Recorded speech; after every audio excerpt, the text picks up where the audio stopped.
Welcome to the Morning Star Podcast, where we engage in meaningful conversations that display God's handiwork and encourage you to live a Jesus-first life. This episode is all about sharing the story of God's faithfulness through personal testimony. So let's jump in. Hello, everyone, and welcome to the Morning Star Podcast. I'm your host, Jacob Mayhew, and I have with me today Kristen Baugher. Kristen, how are you? I'm doing good. Awesome. Just for everyone's reference, how long have you been going to Morning Star? Well, let's see. My son is 17, and I walked in the doors of Morning Star when I was pregnant with him for the first time. So it's been 17 years. Nice. That makes it easy to keep track, right? Yeah. Nice. Great. Exactly. Great. So Jen Tompkins actually was like, when we were talking about the podcast, you were like one of the first people she recommended. She's like, oh, you just have you're a wonderful person and have such a cool story of how God used you in your life. Oh, she's so sweet. Yes, she is very sweet. So just starting from the beginning, how did you even come to know Jesus? Like, what's your background there? Oh, wow. That's a deep story. Well, Sure. Let's see. I did not grow up in the church. It wasn't just part of our family life necessarily.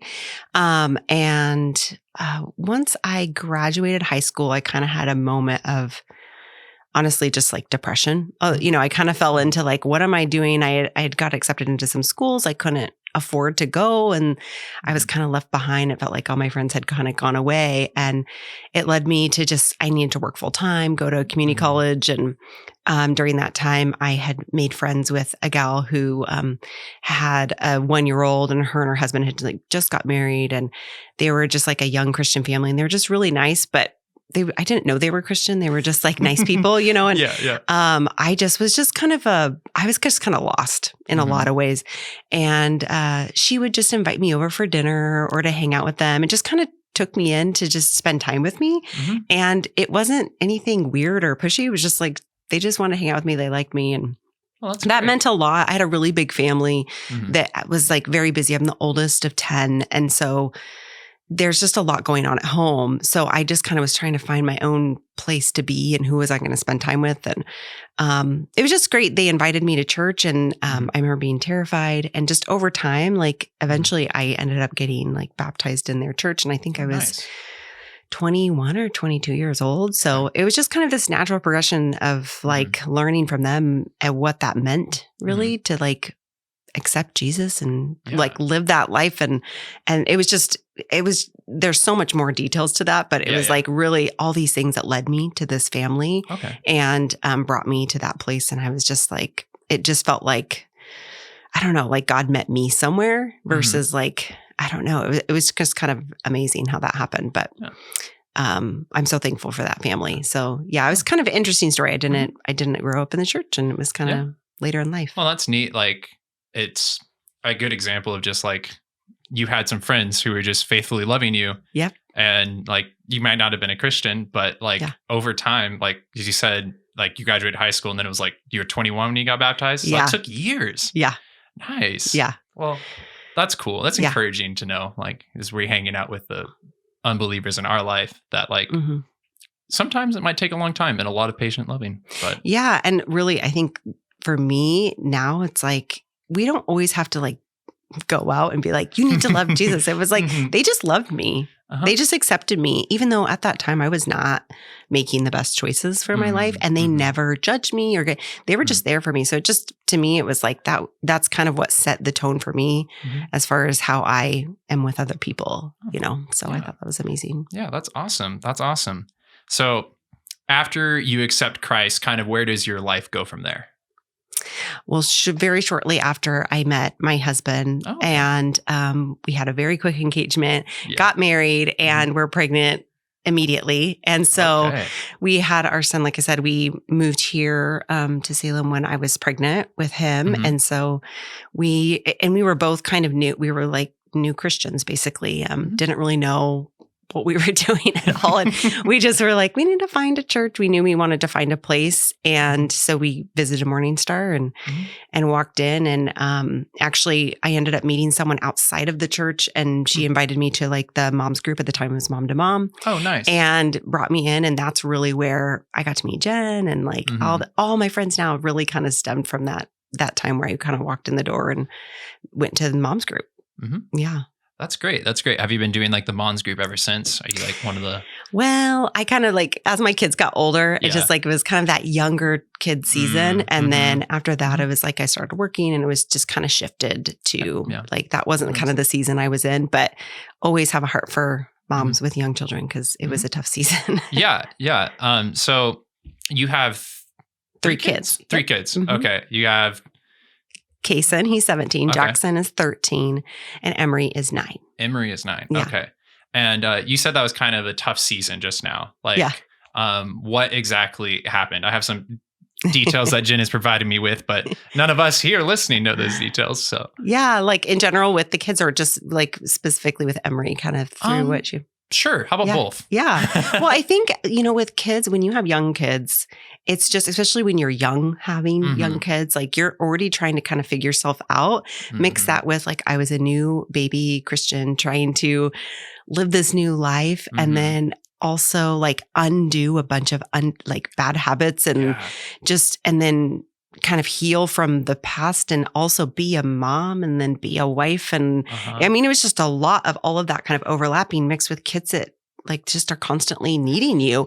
And you're also trying to like, I don't know what I'm doing. I'm not my best self. I can't totally give you everything that I know I'm supposed to give. And so it's just kind of draining and exhausting. And you just kind of, I don't know. It was just that constant. I was so thankful for Mom to Mom because it was like weekly. It was like a weekly check-in of just women that could surround me and like guide me and say like, that's a normal feeling and this is what you should be. It's just kind of, you lose yourself a little bit through it and you just are feeling so much worry and guilt about everything you're doing for your kids and you just want to be the best mom. But then you're realizing you're like processing your own early childhood, like as you're taking care of your children. It's the craziest thing. You're like, oh my gosh, I'm realizing things that I went through as I'm parenting them. So it's a really tough season and you have to have a lot of support to get through it. What kind of, so like you're trying to figure out your relationship with the Lord, how to like be a, not just a baby Christian, but how to like mature in the faith. Like what kept you going? Because you mentioned like it's exhausting and hard. Like what kept you going from day to day? Yeah. Well, again, I think it was those who I surrounded myself with, like friends like Jen and just like all the wonderful friends. I met Amy Kirschman, who is one of my dearest friends. She's actually the one that invited me to Mom. And she just literally like was just such a great inspiration. And I knew I had to surround myself with people who knew just kind of a healthier way. They weren't perfect and it wasn't like they weren't struggling. Like we struggled through things, but they were just at another level that they could kind of mentor and teach me and like guide me. And I had to have them because I just didn't have anyone close nearby, like family wise to kind of support me with that. So I think it was them. It was my church family that carried me through. That's kind of the point, right? In a lot of ways. Yeah, exactly. Yeah, we still have, I think it's called Mama Tribe now. Yes. Mama Tribe now for any of you moms out there that are interested in finding community. I have a friend who goes to it and speaks very highly of it. Yeah. But it's just really cool to hear, like, again, like in the same way that God used community to bring you into the church, he's also using that to sustain you throughout it. And so I kind of want to set the picture a little bit. Before you've had Emery, kind of where were you and your husband, like in your walk and with your life with Christ at that point? I think we were kind of getting a groove, right? We had 2 boys, 7 and 3, and just like, okay, we have our family. We're just, I think we were kind of figuring it out and thinking, okay, now we can like take a breath and actually maybe we could buy a house. We could like get to that point because it was just had been such a struggle with having young kids. And we were just kind of ready to kind of go to the next level. Like you just kind of do that when you have young kids. Like, I can't wait till they get a little bigger and we can actually like do things. And we were at that point where like, it's now time. Things are going to be great. Things are going to be better. Like I'm going to go back to work where everything's going to come together. Now's our time. Like that's where we were at. You're kind of at that high point where like, oh, it's going great. We're running this race. The kids they're potty trained. Like we're going, like they're going to be going to school. Like I'm going to I'm going to kind of have a little bit of my life back. Oh man. Man. And then you have your daughter, Emery. So do you kind of want to explain a little bit of what's going on there?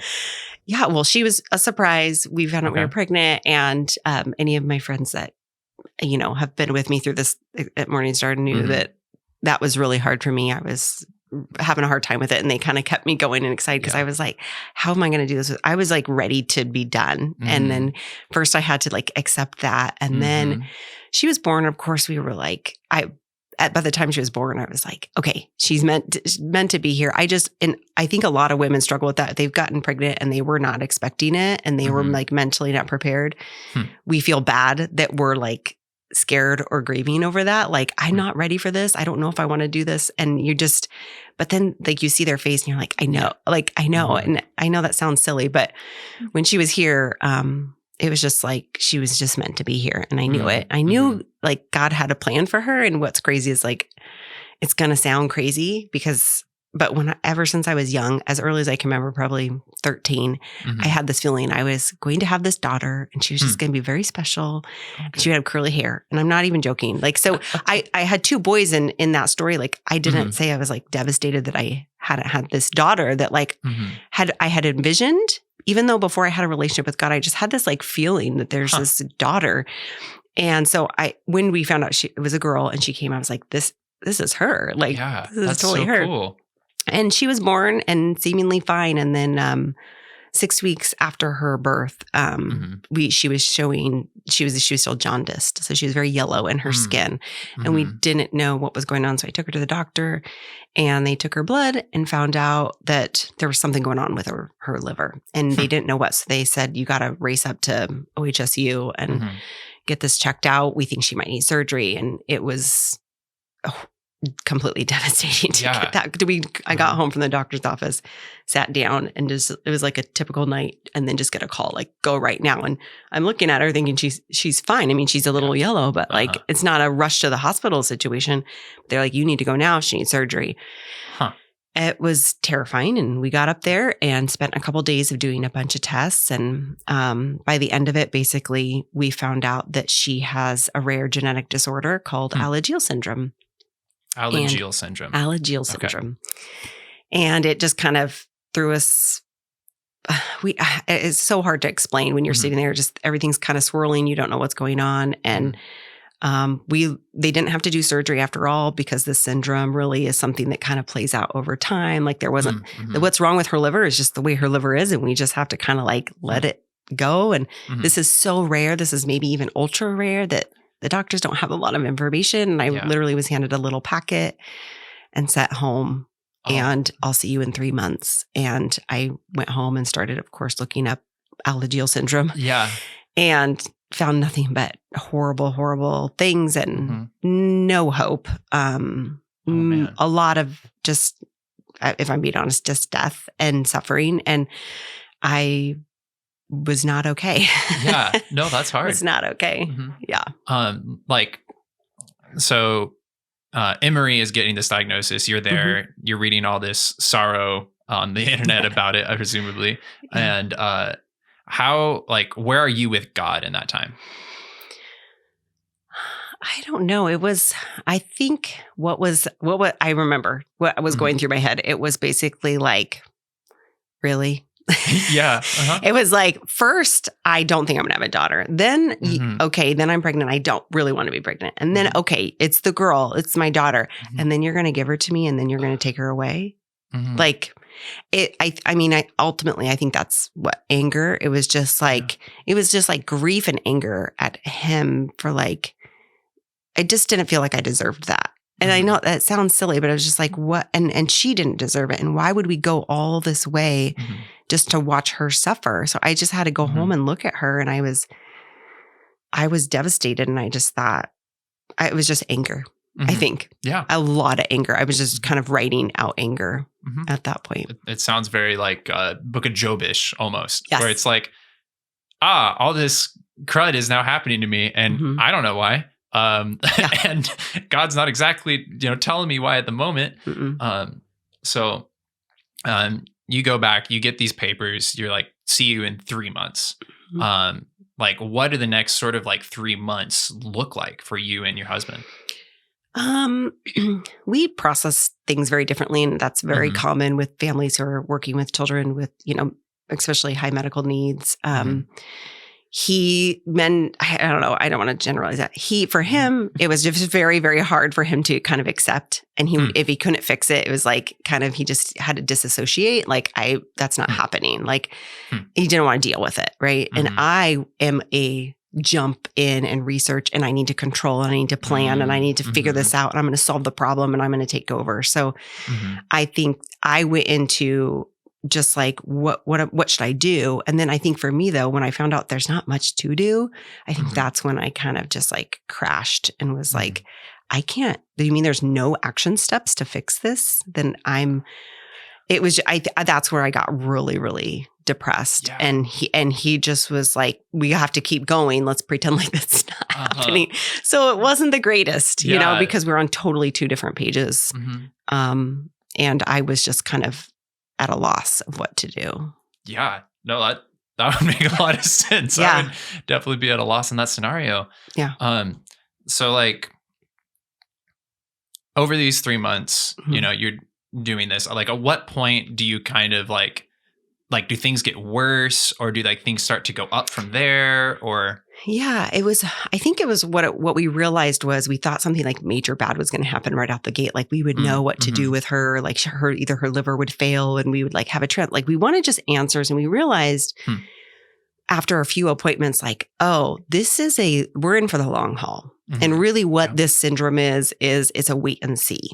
And we have to just kind of keep going, and we just see how her body's going. So it became this whole like trust, right? Like it was trusting God, just going, we just have to make it to the next thing. Like there was absolutely no way to determine her health future, even though we had a diagnosis. So it was where I ended up kind of having to go, which was like, okay, I just have to focus on what I need to focus on for this period of time. Like we need to get from here to here. Like I need to make sure she like grows. Like we're just going to focus on that. Right. And it was just I started just kind of living goals and seasons for her, for the sake of my mind.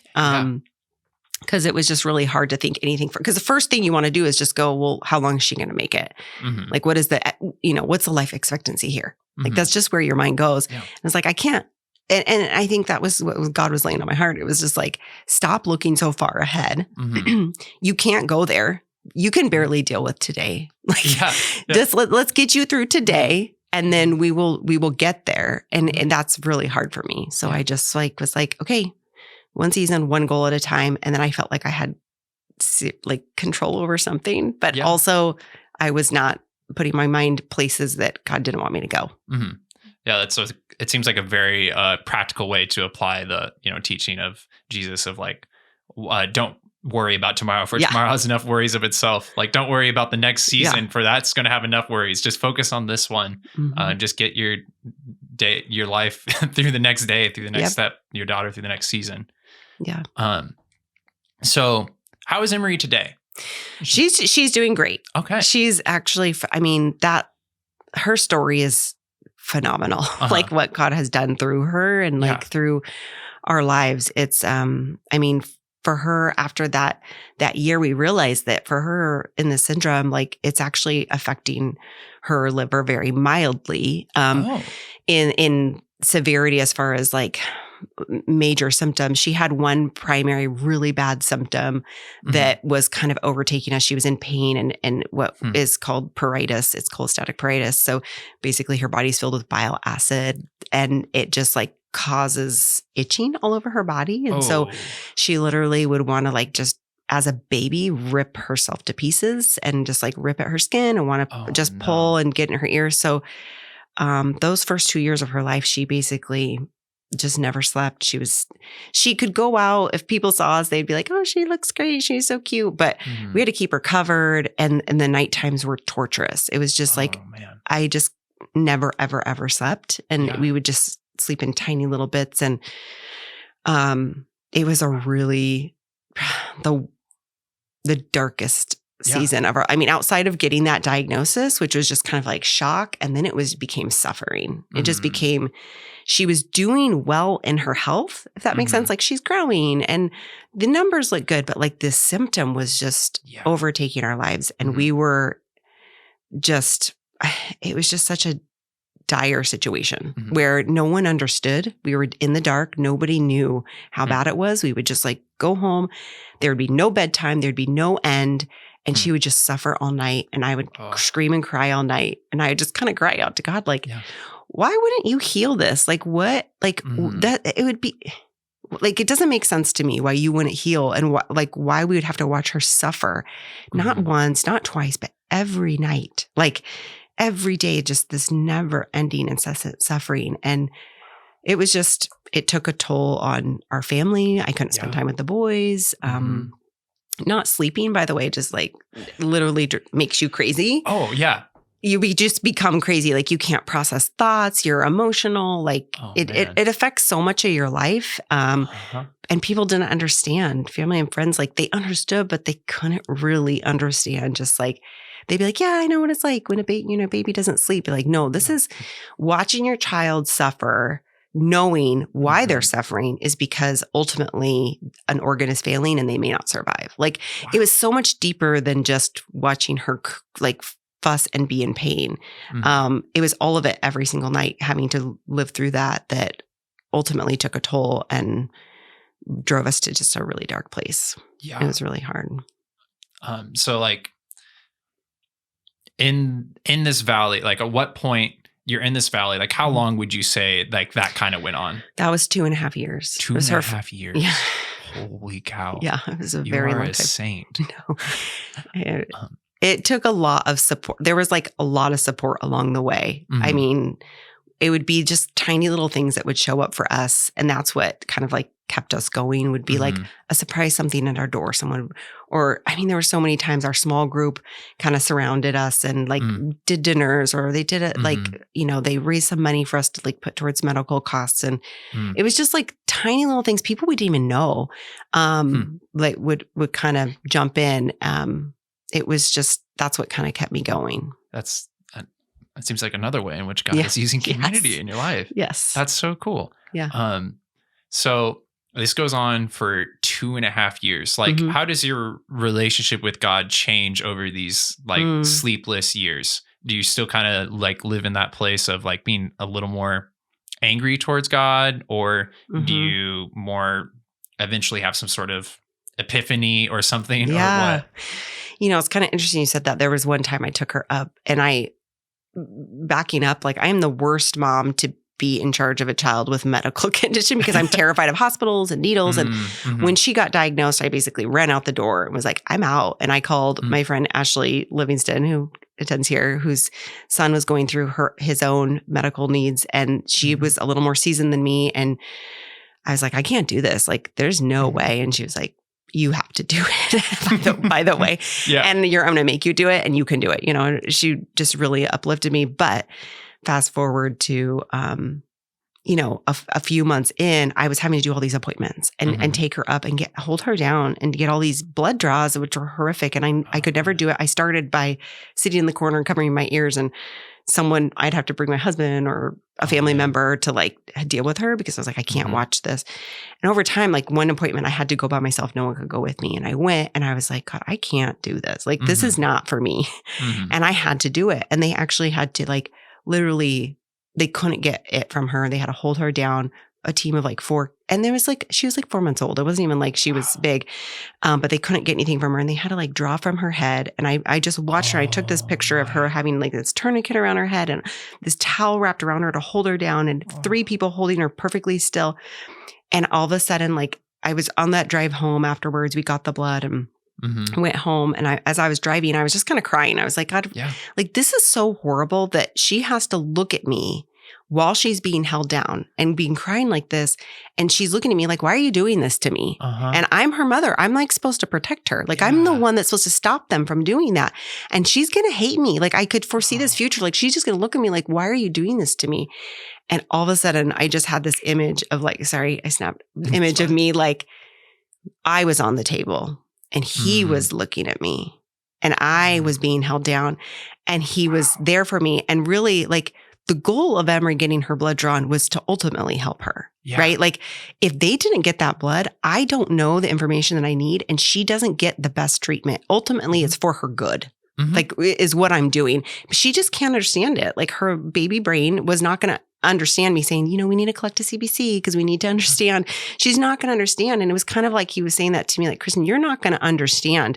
I can't even explain it to you. You're not going to understand what I'm doing. Yeah. But I am there just like you are there for Emery. You're looking in her eyes. You're there. You're going to get her through. Ultimately, like I have nothing but good for her. Like I'm not there to harm her. I'm there ultimately to protect her.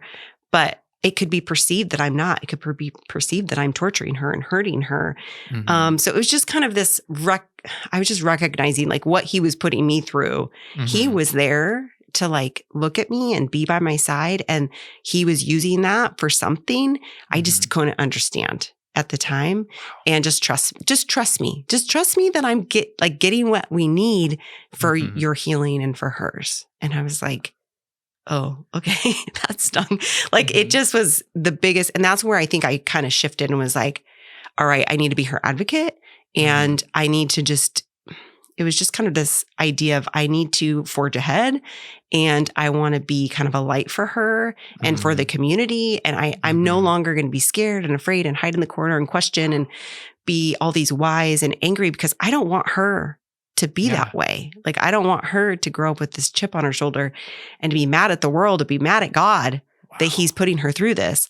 And I want to change the community that she's going to be entered into, which is the Alagille Syndrome community. I want them to know that there's hope and that you can live and have that. So that's where it just kind of took me from fear and anger to hope and advocacy. And I just went like full steam ahead and joined kind of the nonprofit that it's called the Alagille Syndrome Alliance. I joined their board and just started changing things and adding to that community. So, yeah, there's so much good stuff there. Crazy. Oh man, I am constantly baffled by the amount of things that God can work in our lives. Yeah, that we are like, this is terrible, horrible. Like I can't see why this is happening, and all of a sudden God is like, yeah. This is for your own good. And this is going to be like in the case of Emery, like you had this, dream that you had as a child of having this daughter with curly hair. Yeah. And then like, God is like, I'm getting like in the same way that like, this is like the suffering is like the part of the process to the dream. Like in the same way, almost it's like God, when he is operating on us for our own benefit, if you will, is in a way helping us realize our dream of like being like Christ, of like producing that Christ-like character with us and bringing his glory. And like, I think your story there is such a powerful like reminder of that. Yeah. So you said you started working with the Alagille. Did I say that right? Yeah. Alagille Foundation. Are you still working with them? Yeah. So the Alagille Syndrome Alliance, I'm no longer up like on their board or whatever. But basically what ended up happening is after kind of serving on the board, being on advocacy, it kind of led me to like want to do work. It's like, I want to work in the hospital. Like I want to be with the families that are dealing with these diagnoses. Like I don't know how, I just want to. I'm just going to start by working at the hospital. So I got a kind of a random job at the hospital working swing shift, just so that I could be with her during the day and then just start to learn kind of the system and like explore like what jobs might do that where I can like somehow support a family through that journey. Cause I wish I kind of had that. And I worked there for 2 years and I was kind of feeling lost, like maybe I wasn't supposed to do this. And then all of a sudden one day this job came up that it was called a parent partner, which is basically someone, literally the job description was for someone to sit with families and help them navigate who also has a child themselves with a high medical needs. Wow. That was the job. I was like, I need a part-time job where I help families. And literally 2 years from the date that I started there was the job posted. And so I started working at our local hospital and helping families navigate that. And then through that, just learned about basically peer delivered services, like how to support like peer to peer and how to help families navigate through that system and got trained in that. And then through that, what ended up happening for Emery is a drug ended up getting tested on the Alagille community to treat that symptom. I entered her into that drug trial during all of this, and it actually ended up really taking care of that symptom for her, and significantly reduced the itching for her, where it wasn't a problem like it wasn't causing her to not sleep and all that. So that drug actually got approved, and the company that made that drug kind of invited us to kind of tell our story and hear like how this has affected our lives and what, all of that. And through that, I kind of shared my story of what I do for work and how I'm big for advocacy and how I help families kind of navigate the system. And just a couple weeks after I shared my story and the final day of her drug trial, we finished that up, and they gave me a call and they said, "We would love if you'd come work with us and help us, support families as they navigate this." So 6 months ago, I joined that company, and I'm now like in a position where I can actually like lead and create basically other family stories. So I go out and meet with other families, have them tell their stories through, like little vignettes and videos or testimonials of like how Alagille Syndrome has affected them and the medication. And I can't even believe it. It's so surreal. That like is to go, crazy. I know. It was just like, what? I would have never imagined this could have been something I could have done, and to bring our story to light and bring, and the fact of how it's worked out, like what I am in my industry, in pharmaceutical industry, is just like, this is unheard of kind of. And when I meet people, it's amazing because they're like, this is miraculous how you're here. Like how this all played, like you don't have any experience doing this and you're just here. And I'm like, yeah. And that it just, God's story comes through.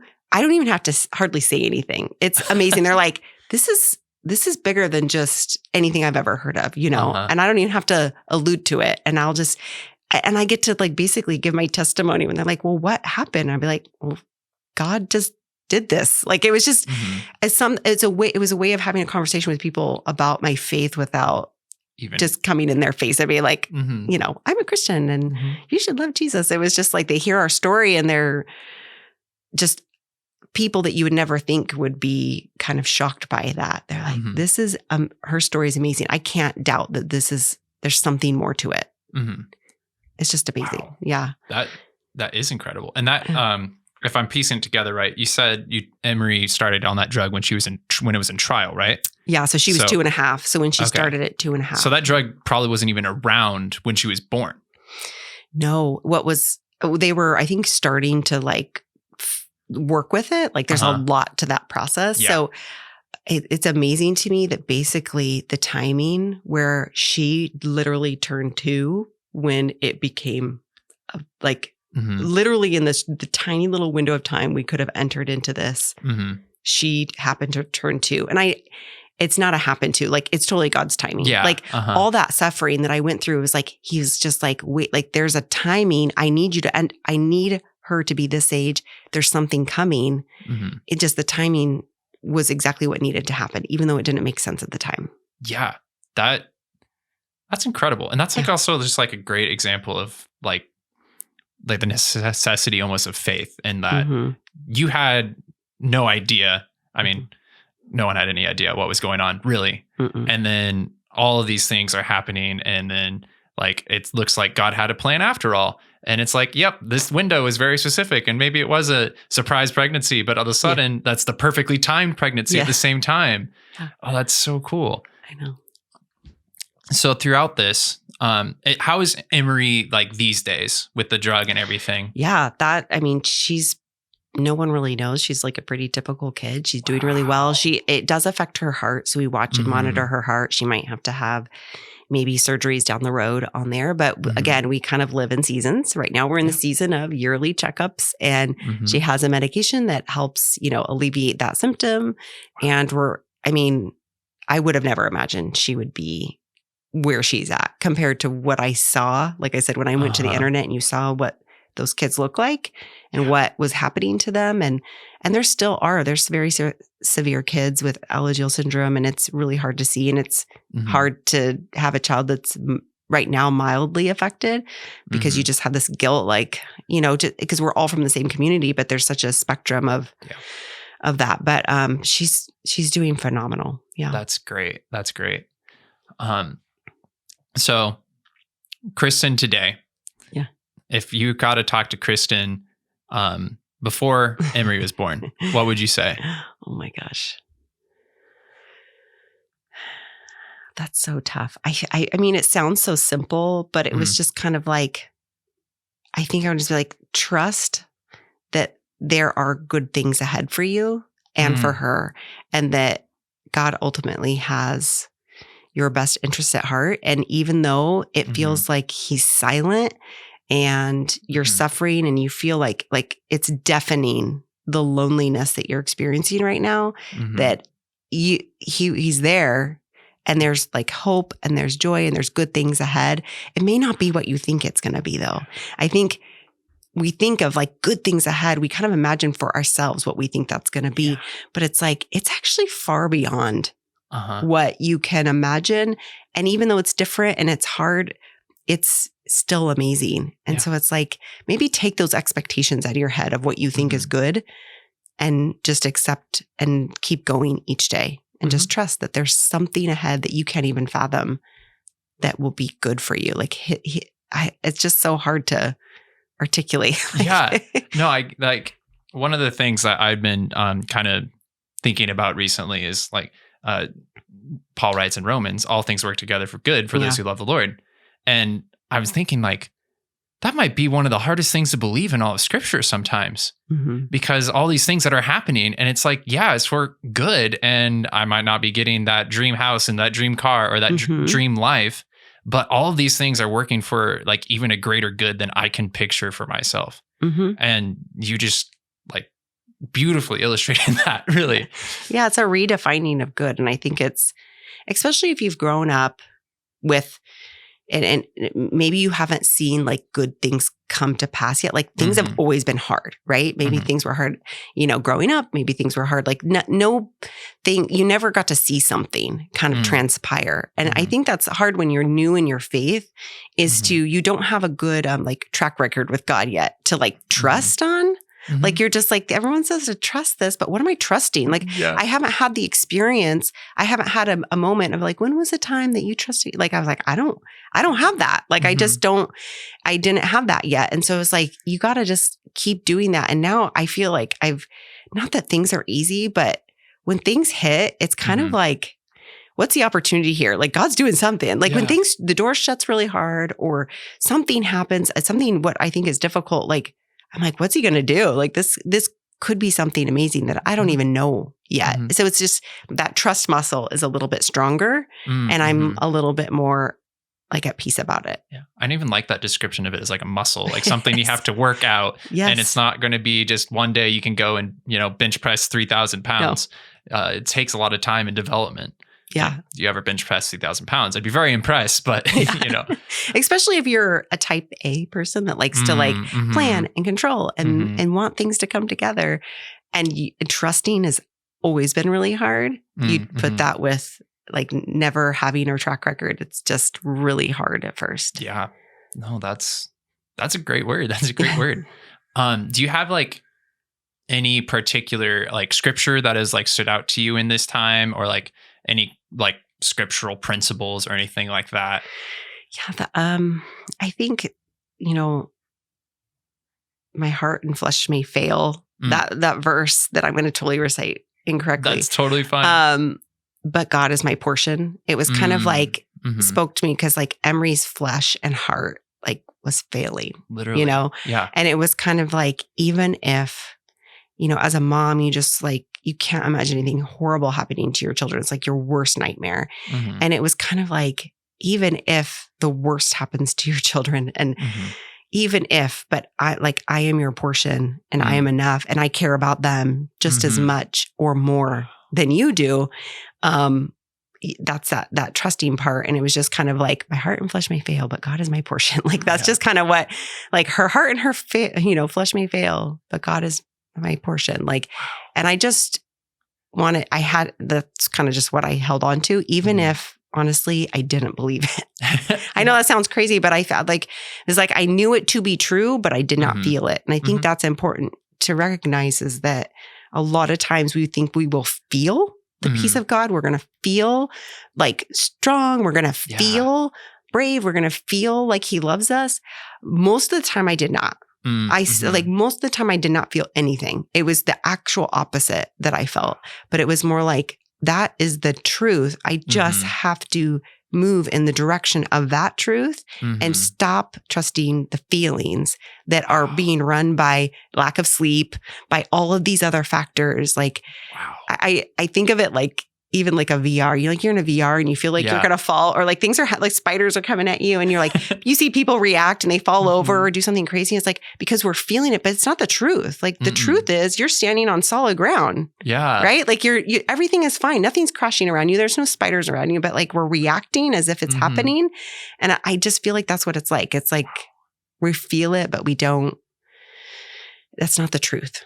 Yeah. Right. And that's what I had to just like ground on, like, that's not the truth of what's happening. And I have to rely on that. Wow. There's a lot. There's so much in there that I'm like, oh my gosh, we could spend like 2 years worth of sermon series. Like there's so much good things. I know. It's so good. I hope that, family, those of you listening or watching, are able to find something that like you're almost relating with or connecting with in like a moment. Because we all go through life and there's always suffering. Yes. Like, surprise, spoiler alert, there's going to be suffering in your life if there's not right now. And I just think, Kristen, you have such a beautiful story of finding God in suffering and like growing, and then even like moving beyond that to helping other people through. And I just hope for everyone listening or watching that you are able to find a piece of Kristen's story that like you connected with, that you felt on a heart level, and that God is able to speak to you through that and to say to you, like, hang in there. My vision for you is better than any vision you can have for yourself. And while it might be hard, it will be good. And so, Kristen, that's about all the time we have for today. Real quick, where are you generally at around Morningstar? Like, what service do you go to? Are there any ministries you involved in that people would bump into you at? We typically make it to, we say the 11:15 service. Just kidding. 11 service. I do love helping in women's ministry. So, usually I'm planning women's retreat and things like that. This year, I might take a break just because I'm in this new role that I've never done before. But women's ministry is a love of mine, of just being there, serving women and making gathering places. Obviously, the love is because that was a huge thing for my life. So that's kind of where I'm at. It's even in your ministry, you're paying back the way of the community that God has used through your life and creating that for others. That's so cool. Yeah. Thank you so much, Kristen, for coming and sharing your story. And thank you, God, for like incredible story of just how you've worked in life.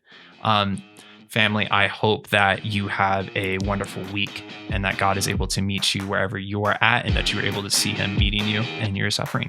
God bless, and thank you for listening.